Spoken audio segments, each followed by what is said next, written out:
Hello again, everybody. This is I'm going to call it a preparation video, right? I'm going to take this car to Poplar, North Carolina to the big show, fairly big show they have over there.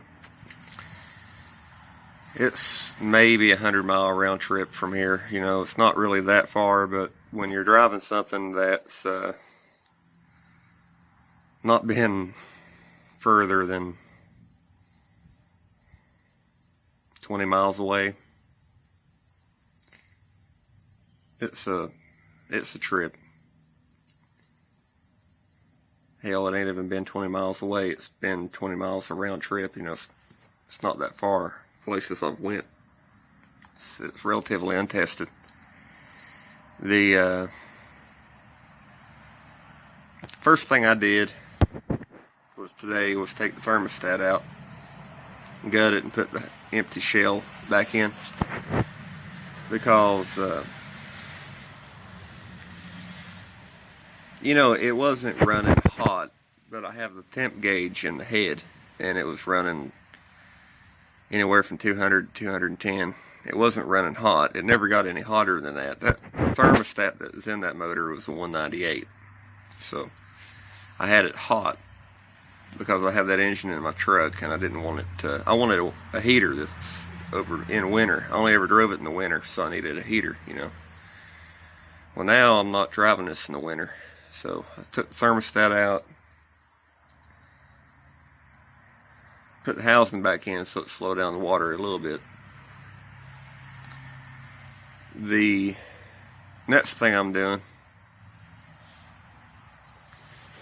is putting a set of front brake pads on it.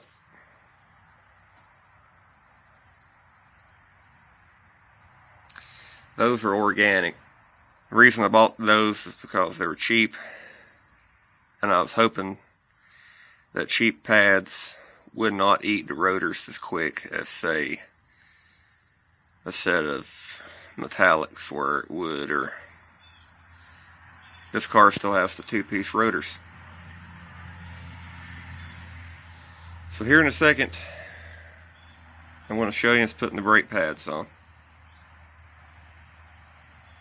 Fill it back up with antifreeze. Let it run a little bit. Then the next video I have of this car, we'll be taking it to North Carolina to the show they have over there. So, hope you like the video. Alright, so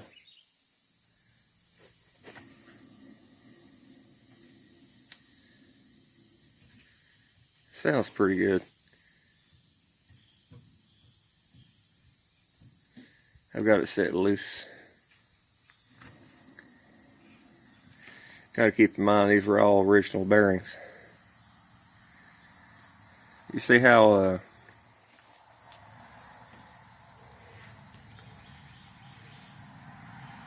the rotor, I mean, it ain't clean, but from about here to here, it pretty much touches all the way around. From here to here, it's still rusty. On the other side, it's the exact opposite of that. This section on the other side is good, and this section on the other side was bad. That rotor was bent. This part of it was bent. This bolts on to this on this top.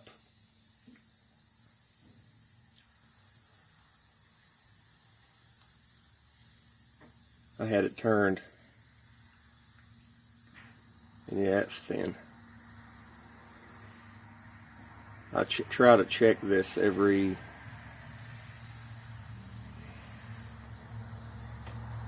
2 or 3 trips.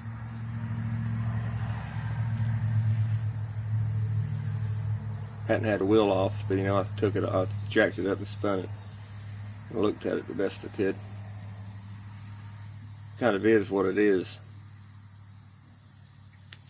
Another thing. Alright.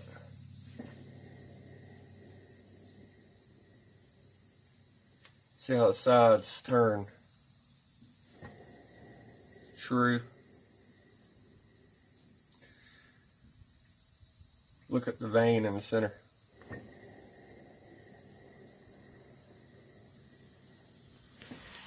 That's how much that rotor's bent. It's bent like that because the car that came off of got hit on that wheel. Busted the wheel, had probably a set of keystones on it or something. Busted the wheel, bent the rotor because it hit it. The truck hit it on this level and just plowed it. That turns true.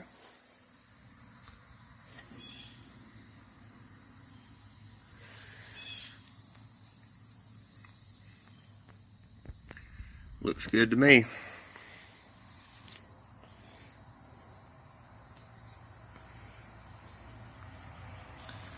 Oh yeah, and these were a used set of pads. The rotor that they came off of was grooved up.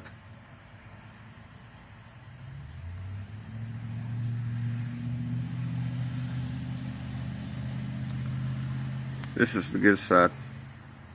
Look how fast it leveled it.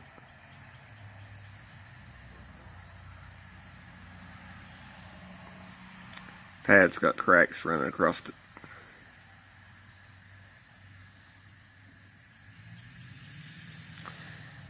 That's the main reason we're changing them.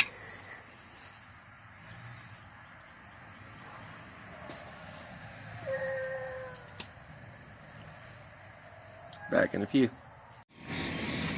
Alright, so this is pretty much the end of my video. I didn't get to show putting the brake pads on either side because I got busy twice and had just to finish it when I could. Driver's side has new ones and the passenger side has new ones. All the bearings checked fine, all of everything checked fine. Fine for this car, let me put it that way.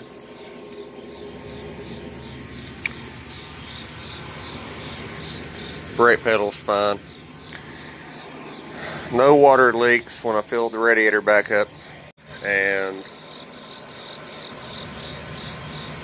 it runs cold. That's a good thing. So, I want to thank you for watching. And the next time you see a video about this chevelle, it'll more than likely be about our trip to Poplar, North Carolina, to the decent car show they've got over there. I want to thank you for watching. God bless.